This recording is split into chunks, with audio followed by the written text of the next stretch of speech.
going live, Mayor. I'll tell you when it's. Let me know when Bill's on. Or do we have to call him? No, he's on. He's on. But you sent them.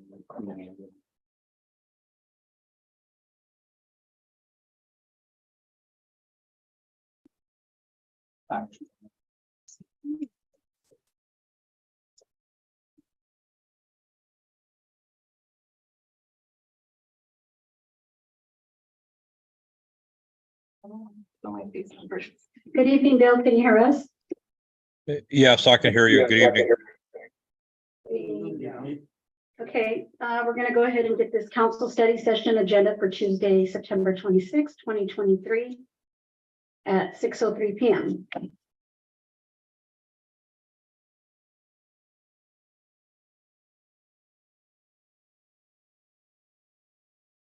So we're going to go ahead and go on to number 2, old business. Discussion of the chlorination system for the planting and level cost estimate.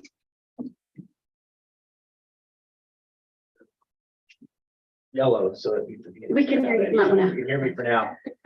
So if you remember in the last meeting, you had a scope or proposal from a contractor to do some modifications to your chlorine system. It was something the city has previously purchased the equipment for. You have the equipment sitting. This would be to install it.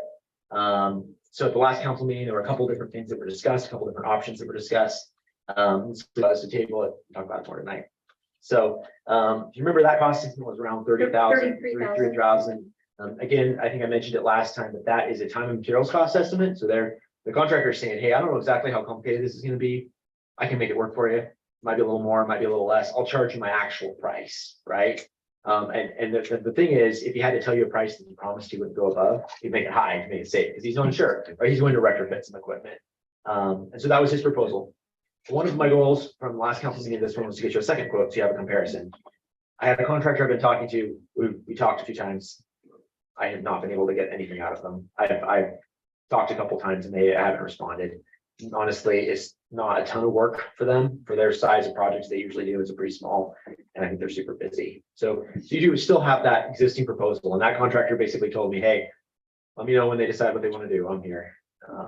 That's one option for you. That option would be essentially to install that equipment that you already bought at the existing chlorination location. It will change it so that instead of pumping the concentrated chlorine solution to where you inject it, it will dilute it with water and then pump the diluted water. And so by diluting it, it should reduce some of the air locking. It'll move it through the system faster. Maybe a little bit more operations, so just one more piece of equipment to maintain, but it should help move the chlorine system through the chlorine solution through the pipe faster and reduce the air locking that your operations staff are fighting all the time, especially in the summer. So that's one option.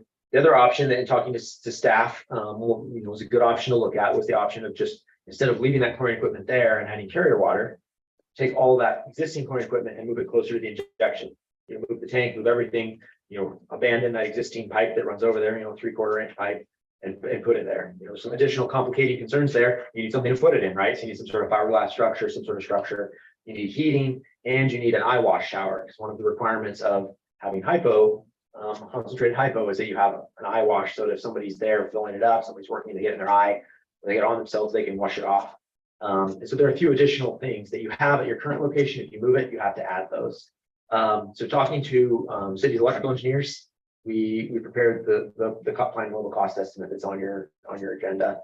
And that's just an engineering cost estimate. That's not something we have from a contractor. It's just an engineering estimate of looking at the work and estimating what would be required. The 147. Yeah. And so the idea of that is it would be a more expensive option if you go that route. There would be some simplicity there in operation that would certainly be attractive, but it would be more expensive. And so, in a way, it's a budget decision and it's an operations decision. If it's worth it that much more to you to move it, and I can give you opinions, So but I they're think- both valid solutions that would help your system. So how many feet would we be moving it from its location now to where you and Joe had talked about? You measured it, it's like So the chlorine line from where it runs, based off of the blueprints that I've seen, so it's at about, the chlorine line itself, it runs about 130 feet, but from the well 3 house to the actual injection site down in the bowl, I'm not sure how much. I think it's in that range though. It's like 130, 150. Approximately, yeah, from what I Yeah. measured. And then we'd still have to build Something, yeah. a unit around it. So I think both options would make the system run better. So would that help the odor right now? Would that help the color of the Well, water? not knowing, you're assuming that the odor is what it was historically caused odor, right? So if there's something else in your water, I don't have any recent water quality samples to look at. But if it's what was previously in the water, you had some hydrogen sulfide, and it seemed to be, over the years of complaints that when the chlorination was consistent, you had better odor. When the chlorination dropped off, the odor would go up. Then sometimes in fixing the chlorination equipment would overdo it and you get a little too much chlorine, and then that would be another complaint. And so it seemed to be when the chlorine system was running smooth, it seemed to be that there were less complaints. And so regardless of whether, sorry, probably, but not having seen recent water quality sampling, there could be something else going on that this would affect. Big picture though, this would make your chlorine system run better. And so it's an existing operational issue trying to maintain a constant residual in your system. That the city's been fighting off and on. Usually it seems like it's worse in the summer when it's hotter because the chlorine off gases and airlocks and city staff are doing a great job of managing that. But this would make it run better. So that you could have a more consistent residual, because you're supposed to keep a small amount of chlorine in the water at all times, so that anything growing in the pipes, any sort of stuff gets killed. And so you're supposed to keep that small residual. And so what's happened sometimes is your system malfunctions and it drops to nothing. And then you're trying to correct it. Sometimes it goes up a little too high because you're trying to catch the system back up. So these are alternatives, for your consideration to improve that. Talking to your Ben Osborne after the last council meeting, he expressed that concurrence in wanting to see one of these happen.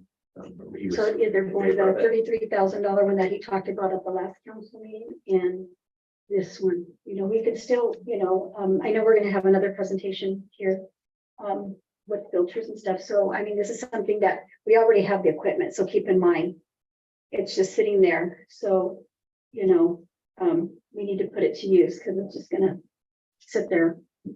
It'd be good improvement for your system. Yeah, it'd be good. I think our concern is just the odor, maybe the color, with everything that's gone on, these last couple of months. Yeah. Is it gonna help that? That's my concern. That's what I want. I have a question. People complain that there's color. I've never gotten color, but just once, and it was very little. So why is that certain areas have more color than other areas? That's the only thing. Interesting. What I would recommend is that you work with your water operators to do a whole suite of water quality samples on your well water, and then also go to specific locations around town and also sample and do a bunch of water quality sampling, both from your wells and in locations. So you have somebody that always says their water is brown. Sample the water there, sample it somewhere where it's not always, and see if you can see the indication in the water quality sampling. Is there something happening in the pipes? Are there certain pipes that are the older cast iron pipes? Is it a dead zone in the system, right? Sometimes where you're at in the system, you think about the way it eddies and the way water flows. If you're kind of on a dead end line or in one place, maybe a little bit of the sediment or the color kind of gets stuck there versus if you're in a real well looped area. And so I recommend, water quality sampling is the way to do it. I can't, with X-ray vision, go look at it and The tell you. reason but- I was wondering. Yeah. The reason I was Great wondering question. because in my shower, in my toilet, it would be kind of a little bit yellowish brown. But in the sink, I would grab a glass of water and it wouldn't be there. So why would it do that? Seems like the water coming into your house should be pretty much the same, unless it's like in the glass. Looking through it and clear, it doesn't see it versus against the white of the toilet. You see the discoloration a little better, it might be a Okay. perception Yeah. Okay. thing. But you assume the water coming into your house should be the same water, right? Yeah. So, Well, I just wondered because in the toilet, it showed yellow when I got it in the gas. yeah, It doesn't show, but yeah, it's true. It probably shows more on white. Yeah, than it would in yeah. color glass. that white a toilet or bath level can be shown. And I believe we did do testing early this spring in the wells, if I'm correct, Jim? Did you, when, was it in April when you all went around to certain wells to get Well, samples? that was, so we were collecting samples when. For Green. Yeah, that was, Oh, okay. that was for the locating the new wells. Oh, okay. Yeah, and you have something from DOH that I was just actually talking, we were all talking about earlier, called your water quality monitoring plan. So it's set times of when you're supposed to take water quality samples for different constituents. And so that's something from DOH says, okay, this is how often I want you to take these samples. And that's something that your city staff, but also working with your water operators, that's something they're responsible for, I assume, is taking those samples on that schedule. So I pulled up that document and sent it to city staff, but it looks like you were fairly caught up on that. The thing would be perhaps if you have concerns about taste and odor and water quality, those are the